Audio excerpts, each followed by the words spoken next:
अस्सलाम वालेकुम नाज़रीन, जहां से वबासी एक नए प्रोग्राम के साथ हाजिर है। सुन्नी इत्तेहाद कौंसिल की मखसूस नशस्तों के मामले के ऊपर केस पर समाअत जारी है। चीफ जस्टिस ऑफ पाकिस्तान काजी फ़ाइज़ ईसा की सरबराही में फुल कोर्ट इस वक्त इस केस पर समाअत कर रहा है।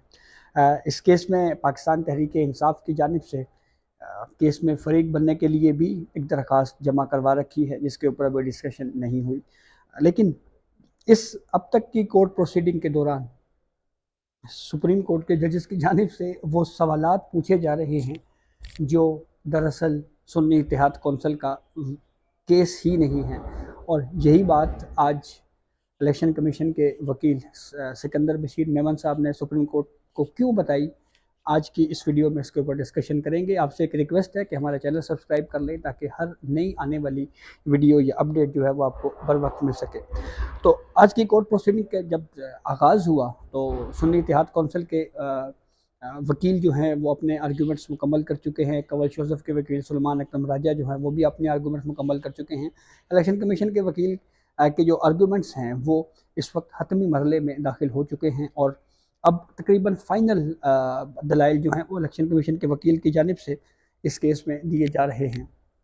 इलेक्शन कमीशन की जानिब से कुछ रिकॉर्ड जो गुज़िश्ता समात के ऊपर मंगवाया गया था कि जो 81 उम्मीदवार हैं जो आज़ाद हैसियत में जीते, उनके कागजात नामजदगी जो इलेक्शन कमीशन में जमा करवाए गए थे, उनकी डिटेल्स सुप्रीम कोर्ट ने मांगी थी। और प्लस पाकिस्तान तहरीक इंसाफ की जो मखसूस नशिस्तें की फ़हरिस्तें हैं वो भी डिटेल सुप्रीम कोर्ट ने मांगी थी। वो पूरा रिकॉर्ड जब सुप्रीम कोर्ट में जमा करवाया गया तो फिर उसके ऊपर जजेस की जानिब से कुछ क्वेश्चंस उठाए गए, कुछ सवालात पूछे गए।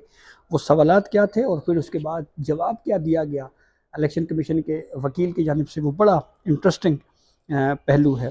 अच्छा जी, एक तो इस केस की समाअत के दौरान जब ये बार बार ये क्वेश्चंस हो रहे थे कि ये इलेक्शन कमीशन की जानिब से कन्फ्यूजन फैलाई गई है और इलेक्शन कमीशन ने इन उम्मीदवारों को जो है वो आज़ाद कैसे डिक्लेयर किया, तो इसके ऊपर सबसे पहले जस्टिस नईम अख्तर अफ़गान ने बहुत अहम ऑब्जर्वेशन दी। जस्टिस नईम अख्तर अफ़गान साहब ने ये कहा कि ये जो 81 उम्मीदवार जो कि आज़ाद उम्मीदवार हैं, उनके कागजात नामजदगी की जो डिटेल्स हैं वो आपने हमें जमा करवाई हैं। इनमें से 35 उम्मीदवार वो हैं जिन्होंने पार्टी एफिलिएशन का जो खाना है उसको फिल नहीं किया, जबकि 48 उम्मीदवार ऐसे हैं जिन्होंने पार्टी वाबस्तगी ज़ाहिर नहीं की।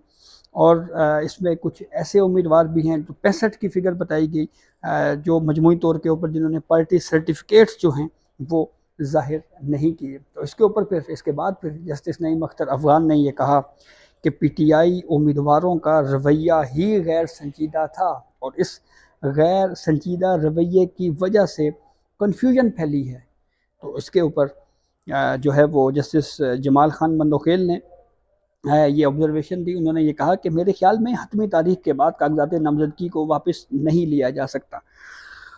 और फिर इस पर जस्टिस आयशा मलिक साहिबा ने कहा, उन्होंने कहा जी कि जो 22 दिसंबर 2023 के इलेक्शन कमीशन का जो हुक्मनामा है उससे कन्फ्यूजन फैली। अच्छा, एक चीज़ यहाँ पे अब क्लियर ये करना ज़रूरी है कि इलेक्शन कमीशन का वो फैसला उसको जो है ना वो दिलजोई के साथ पाकिस्तान तहरीक इंसाफ की कानूनी टीम ने जो है वो उसको परस्यू नहीं किया। उसको सुप्रीम कोर्ट पे की हद तक जब आया, यहाँ पे पटिशन फाइल की गई तो रजिस्ट्रार ऑफिस ने एतराज़ात लगाई और उन एतराज़ात के ख़िलाफ़ जो चैम्बर अपील है वो तक फाइल नहीं की।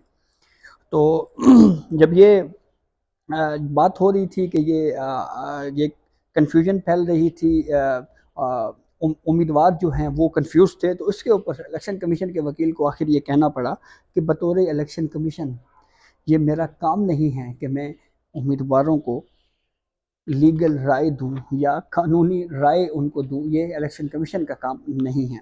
और फिर इलेक्शन कमीशन के वकील ने ये भी कहा कि असल मकसद इन आज़ाद उम्मीदवारों का ये था कि वो कि आज़ाद इसलिए उन्होंने कहा कि हमें डिक्लेयर किया जाए क्योंकि वो चाहते थे कि वो जो है ताकि वो सुन्नी इत्तेहाद कौंसिल में जाएं और वहाँ जाकर वो जो है वो उनको मखसूस नशिस्तें मिल सकें। लेकिन उन्होंने उस पार्टी का इंतखाब किया जिसका कोई एक जनरल सीट भी नहीं जीती और उसके साथ साथ उस जमात सुन्नी इत्तेहाद कौंसिल के अपने चेयरमैन भी है उसी उसकी पार्टी का जो इलेक्शन उसकी पार्टी सिंबल है उसके ऊपर इलेक्शन नहीं लड़ा। चीफ जस्टिस ऑफ पाकिस्तान काजी फ़ाइज़ ईसा ने ये कहा कि फैसला अगर कोई इलेक्शन कमीशन का गलत भी हो सकता है, उसको चैलेंज भी किया जा सकता है, फैसले कलअदब भी होते हैं, तो पार्टी सर्टिफिकेट जो है वो उससे असल में ज़ाहिर होता है कि पार्टी वाबस्तगी क्या है।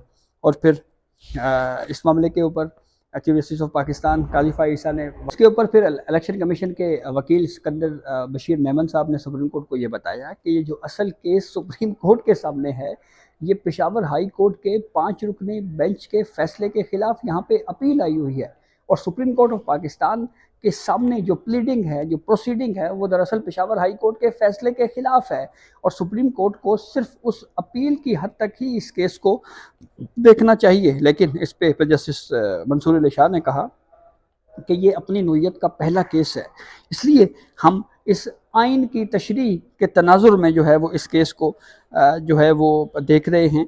और ये जल्दबाजी में जो है वो इलेक्शन कमीशन की जानिब से जो है वो जल्दबाजी का मुजाहरा किया गया। जस्टिस जमाल खान मनोखेल ने कहा कि एक क्वेश्चन ये भी है कि क्या इलेक्शन कमीशन किसी उम्मीदवार को खुद से आज़ाद डिक्लेयर कर सकता है।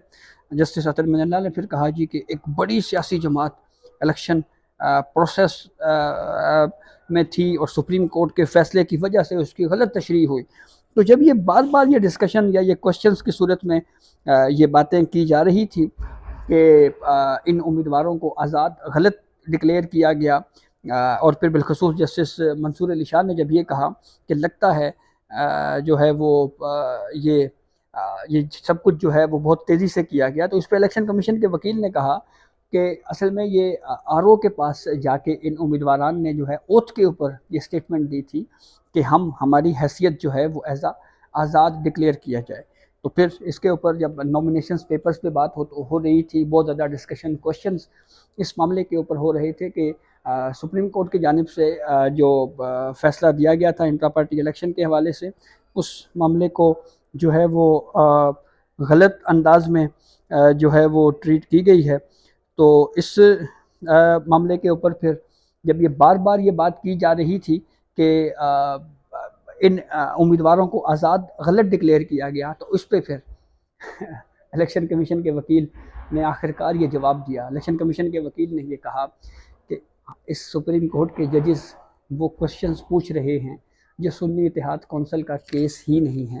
यानी सुन्नी इत्तेहाद कौंसिल के वकील जो हैं वो खुद ये कह रहे हैं कि जनाब हम आज़ाद हैं और हम आज़ाद होकर फिर उसके बाद हम सुन्नी इत्तेहाद कौंसिल में गए, लेकिन कोर्ट की जानिब से बार बार ये क्वेश्चन किया जा रहा है कि इन उम्मीदवारों को आज़ाद डिक्लेयर करना जो है वो इलेक्शन कमीशन का गलत फ़ैसला था।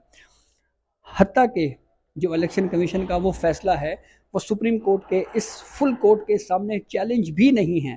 तो ये वो कुछ बड़े इंटरेस्टिंग मुकालमे जो इस वक्त हो रहे हैं। और इस हद तक ये बात दुरुस्त है इलेक्शन कमीशन के वकील की कि जब एक फ़रीक खुद कह रहा है कि हमारी हैसियत आज़ाद है, तो फिर सुप्रीम कोर्ट के जजेस का ये क्वेश्चन करना कि आपने उनको आज़ाद गलत डिक्लेयर किया या आप आज़ाद उनको नहीं डिक्लेयर कर सकते थे, ये लोग आज़ाद नहीं थे बल्कि इनकी वाबस्तगी पीटीआई से थी, यही क्वेश्चन इवन फैसल सिद्दीकी से भी पूछा जाता रहा। तो इसके ऊपर वो भी कहते रहे कि भाई हमारी हैसियत आज़ाद है, हम पीटीआई से नहीं हैं।